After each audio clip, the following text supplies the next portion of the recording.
नमस्तुभ्यम नमाम्यहम् सहोदर आर्य राष्ट्र के रहने वाले मेरे हम उमर भाइयों, आप सभी को मेरा नमस्कार है। स्वागत है आप सभी का अपने पसंदीदा प्रोग्राम नाड़ी वैद्य का क्लब के अंदर। आज हम बात करते हैं मिर्गी की। मिर्गी के दौरे पड़ जाते हैं, बड़ी भयंकर बीमारी है और अंग्रेजी वाले सारी ज़िंदगी दवाई खिलाते रहते हैं। पहले हमें ये समझना होगा कि मिर्गी दौरा क्यों पड़ जाता है। बाल्यकाल के अंदर जब तेज़ बुखार दिमाग में चला जाता है, जिसको दिमागी बुखार बोलते हैं। दिमाग में गर्मी की अधिकता के कारण हमारी नसें, दिमाग की नसें सिकुड़ जाती हैं और दौरे पड़ने शुरू हो जाते हैं। किसी दौरे में याददाश्त चली जाती है, किसी दौरे में आंखें स्तब्ध हो जाती हैं, किसी दौरे में आगे की तरफ गिर जाता, कहीं पीछे की तरफ गिर जाता, किसी में जीभ कट जाती है, किसी में मुख से झाग आते हैं। इस प्रकार के दौरे के अनेक प्रकार के लक्षण शरीर में दिखाई देने लग जाते हैं।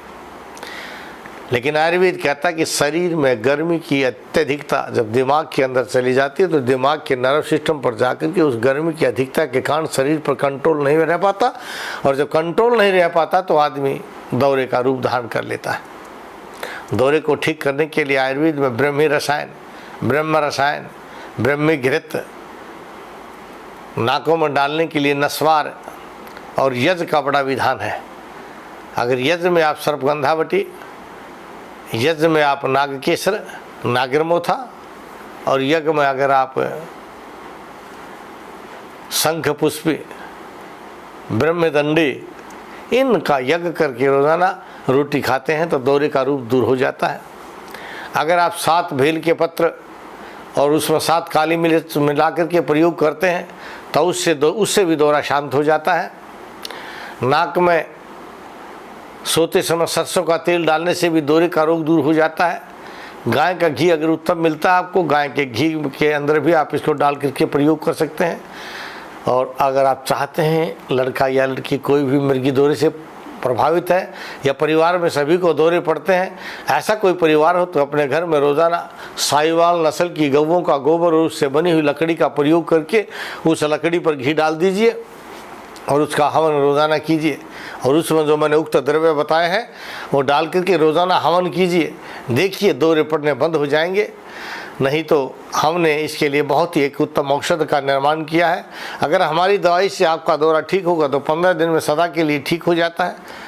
हम 15 दिन ही दवाई खिलाते हैं, लगता है कि आपको दौरा नहीं पड़ा तो हम रुक जाते हैं, फिर देखते हैं कितने दिन में दौरा पड़ता है, उसके बाद उतनी ही दवाई दे करके आपके रोग का सदा के लिए समाधान हो जाता है।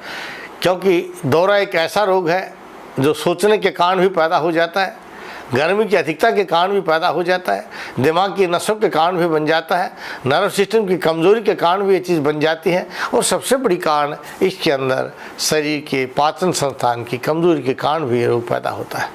तो कारण कोई भी हो वो हम स्वयं नाड़ी देख करके ज्ञान कर लेंगे, या फिर आपसे बात करके आपके रोग का सही कारण जान करके हम दवा को आपके घर पहुंचा सकते हैं। आप घर बैठे भी औषधि मिला सकते हैं या मेरे औषधालय पर आकर के दवाई का प्रयोग कर सकते हैं। गच्छामि पुनर्मिलनाय जा रहा हूँ दोबारा मिलने के लिए निभाओं के साथ कि आप स्वस्थ रहें, अपने परिवारजनों को स्वस्थ रखें, भारतवर्ष को स्वस्थ रखें। जय भारत, जय भारती।